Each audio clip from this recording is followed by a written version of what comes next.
Welcome to Hey Podcasters, where we bring live discussion with our podcasters' guests, find answers, and gain new answers to some of the most challenging questions about podcasting. We believe it's the best way to get tips and learn. Hello, everybody. Well, Margo Lovett here. I am with a very special guest. I'm talking to the one and only Mary Chan from Vancouver, Canada. Oh, my goodness. When I asked her to be a part of this celebration, she didn't hesitate and she said yes. When you hear our conversation, you'll understand why, boy, oh boy, am I glad she's a part of this. Mary comes from terrestrial radio. She knows about the pressure cooker over there. 20 years commercial producer and voiceover artist, something I never got into. I think it's hard work. I really, really do. We're going to hear something from Mary, but she's a podcaster. She's went ahead and went on her own. She is a podcaster, the podcaster's guide to a visible voice. I love that. She's not only a podcaster, but she's all things podcasting, teaching podcasting, the editing, producing, everything that you need, and a vocal coach, things that people need. So thank you, Mary Chan, for joining me today. I appreciate this. Thank you, Margo, for having me. This is going to be a lot of fun. A lot of fun and necessary information. People spent the pandemic listening to podcasters, and I don't think that they really understand what goes into this thing of podcasting. So when somebody comes to you, Mary, and they say, I want a podcast, where do you begin with them? Because we know there's a lot of moving parts. Yep. Well, typically I get people coming to me and they're like, I've been thinking about a podcast for a long time, and I've done some research. And I've also had somebody who once said to me, I've got this whole notebook right here. I've got all these notes. And I'm like, how long have you been researching for? She's like, 4 years. I've been wanting a podcast. And I'm like, oh, sorry to break the news to you, but I'm going to say like 90% of those notes in your notebook is probably out of date because the podcast industry changes so much. We are so new in comparison to traditional radio or TV and things like that. So I love the podcasting industry. I got so immersed in it that I'm always researching and learning. And so I bring the readiness and knowing what works now and what can help you grow your podcast, start your podcast. I think that's very important. I don't hear enough people making the point, I help you with what right now, because it is evolving. And what everybody went with last year, we got comfortable with it, but there's something new going on that may be more effective, efficient, manageable. So thank you for that honesty. Mary, do you find, and I always take it here because it's a sore spot for me, do you find that there are a lot of people who are flash in the pan instructors? I'll get you up and running in 1 hour, 5 hours. Oh my God, give me a weekend and you will be Joe Rogan. I promise you. That is a sore spot for me too. Where they'll say, yeah, I want to have a podcast by next week. I'm like, well, you can. But that doesn't mean it's going to be a good one or a successful one. Mm-hmm. So what are your goals in mind? That is also one of the things that I always talk with anybody who wants to work with me. I want to make sure that you are going to be investing your time and investing your energy, because podcasting is not easy. If you think it is, you are going to be that quick flash in the pan. You're going to come, you're going to go. You're not going to get beyond 5 episodes. Mm-hmm. You know, it takes about, I find 12 to 15 episodes before you're into the groove and you figure out what your workflow is and how to produce episodes every single week. Yeah. It can be, I don't want to call it a grind, but it is a consistent commitment on a person's part. So how do you feel about the person that's just been doing all this research? I kind of call them the double Dutch people. I'm fitting to, I'm about to, I'm watching it move. I'm going to, and the wheels on the bus are going round and round. So how do you vet these folks to know? Because I mean, your brand is on the line and everybody wants someone to be successful. I mean, there are 500,000 active podcasts in the world, technically. So a person comes to you, you want them to be successful. Do you turn people down because you notice that I don't think that they're ready for this? I find once I start asking them the questions, about the goals, about your mission, about your values, how does that pertain to your podcast and the amount of work that it's going to take? Most Mm-hmm. of the time, they just never come back to me. So it's not about me turning anybody down. It's giving them the reality of what it takes to produce a podcast. And then they're like, oh, maybe I don't have the time, or this is just something I want to do for fun. Maybe this, we wouldn't be a good way to work together because that's not what I want for you. Gotcha. You care about building for sustainability and monetization, correct? Yes. Sustainability really is my key. Monetization is a nice to have. And I find if you want to work with me too, your podcast is going to be a marketing vehicle. It's part of your marketing platform to grow your business. So I'm not going to say that you're going to make money from the podcast, but you'll be growing your business, making money that way. Gosh, now see, a lot of people don't understand the difference between that. They go ahead and just put something together and then they say, wow, I'm stuck. I can't add on sponsors. I can't add on affiliates. I can't do anything with this. Well, you didn't go to somebody who would help you build the thing right. I guess the point I'm trying to make is, folks, go to Mary, get your podcast built correctly the first time. Yeah. Yes, because I've also had people come to me and they say, well, I've had this idea. I've got these pieces in place. And then when I take a look at it, when I audit their stuff, it's like, okay, I like where you're going with it, but let's start from scratch. Just because, there are lots of nuances and specifics that you need in order to get approved, even on places like Apple Podcasts. So we want to make sure that you are successful right from the start. Oh my, yeah. It doesn't have to be perfect. That's the other thing. It doesn't have to be perfect. Okay. But it needs to be enough so that you do get approved on the podcast platforms. Gosh, I mean, that only makes sense. And so many people aren't there, even, and let's face it, so many of us are busy. This does not enter into our minds automatically, all the moving pieces. So it comes in handy to shave off time, to have somebody who's going to walk you step by step and make this brand yours, tailor make it to be yours instead of cookie cutter. That's another sticking point for so many people. They're in this big group or this big hoopla, and then they have questions and nobody wants to look stupid. Nobody wants to look like I didn't catch that part, so then they have a mess on their hands. Yeah. And why be a cookie cutter? The only way for a podcast to be successful is bringing out your personality, your niche, your knowledge to the table. So that way, each podcast is going to be unique. You can't really judge yourself on another show because that audience is going to be different from your audience. So let's really hone in on what you do best and then showcase it. Sounds good to me. Everybody's not giving this information out. That's why I'm just hanging in here with you. I'm loving each and every word. Now, they go through the class. There are some people I know, their schedules change. They don't have time to do the editing the way it should be done. So your company, Amplify Your Voice, you actually are able to help them with the editing process and actually the whole total production of that podcast, correct?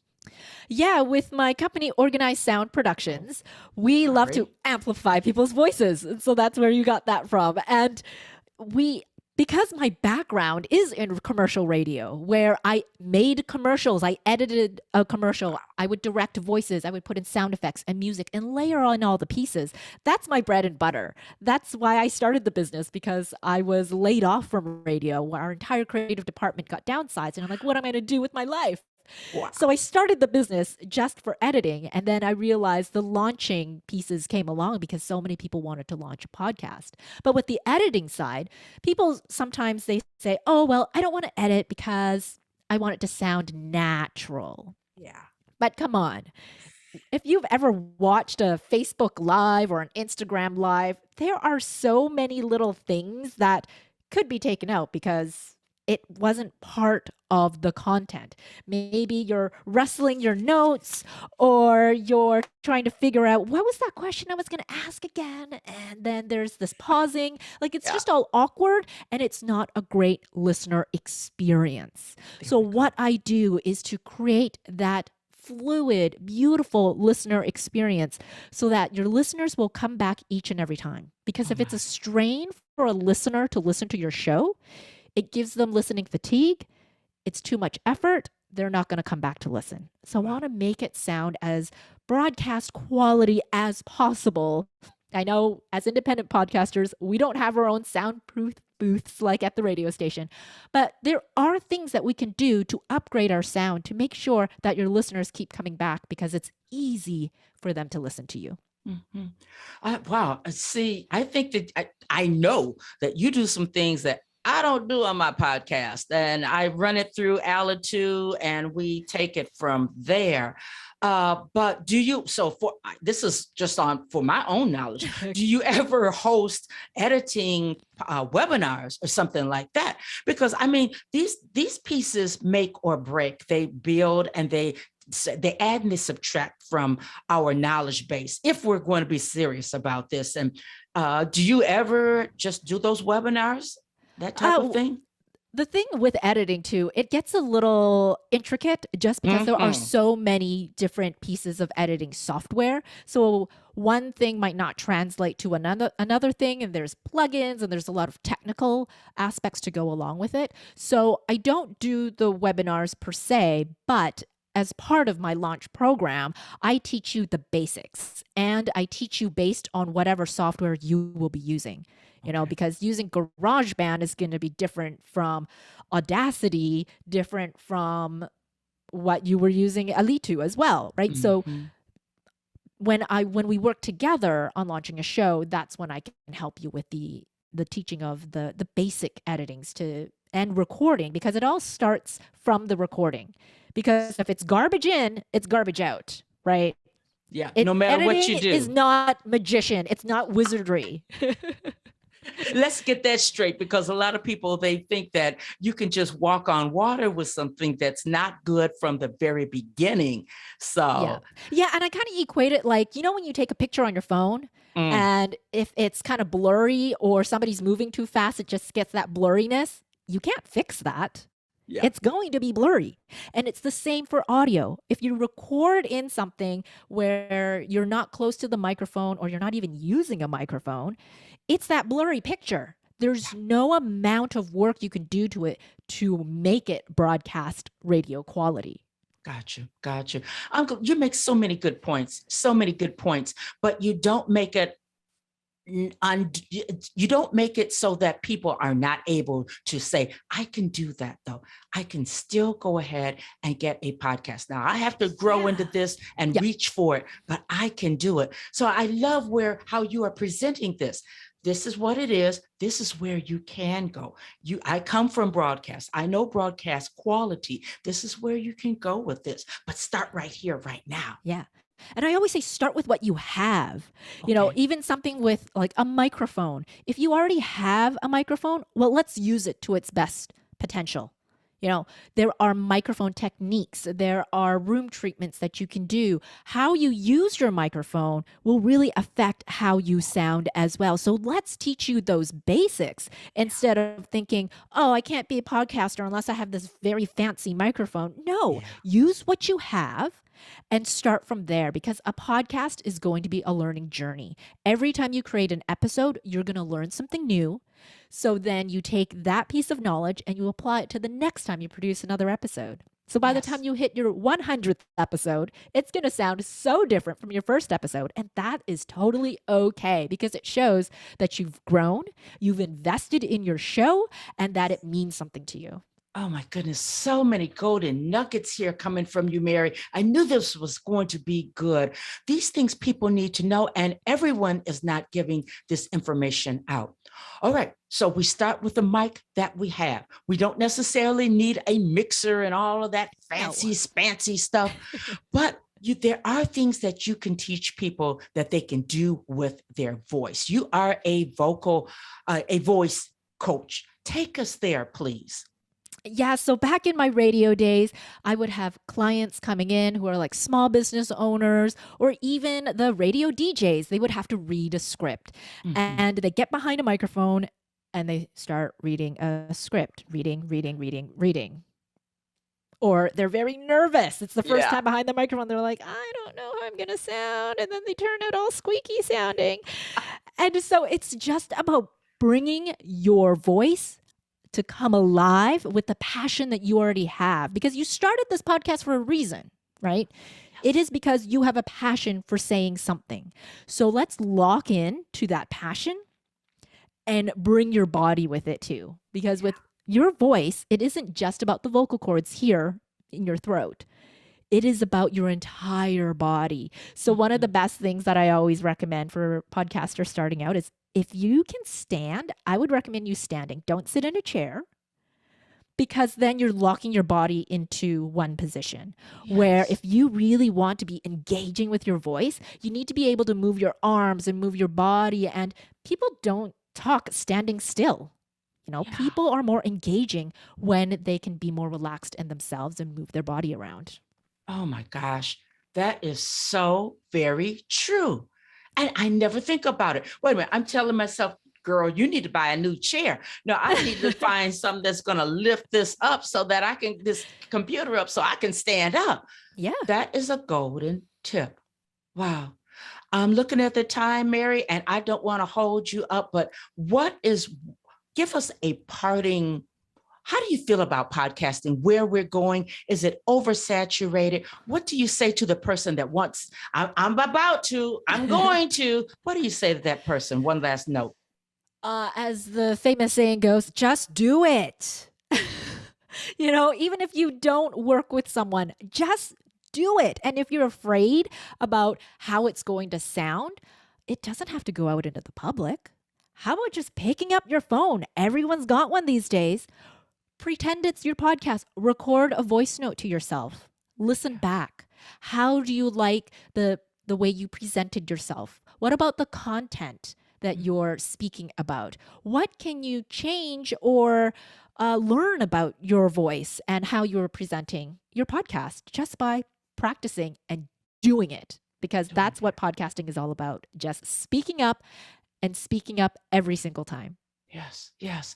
Do you find that speaking up, showing up every single time is going to build your confidence and help you fall in love with the voice that you have? Yeah, it does. I mean, there are times where you might, okay, so when you do listen to your own voice, when you listen to it back, don't be over critiquing yourself. When I'm talking about listening back to your voice, I want you to take the stance from when you are listening to your voice as a good friend. Will your best friend ever say to you, oh, your voice is so whiny. Oh, no, I don't want to listen to that. Your best friend would never tell you that. In order for you to love your voice, you need to have a compassionate ear. So be kind to yourself. Listen for one thing and then work on that the next time you record that, hit that record button. Wow. So one step at a time. Golden gems from Mary Chan. She is the podcaster's guide to a visible voice. Organized Sound is the name of her company. Mary, tell us where we can find you. This is dynamic work you're doing. Thank you.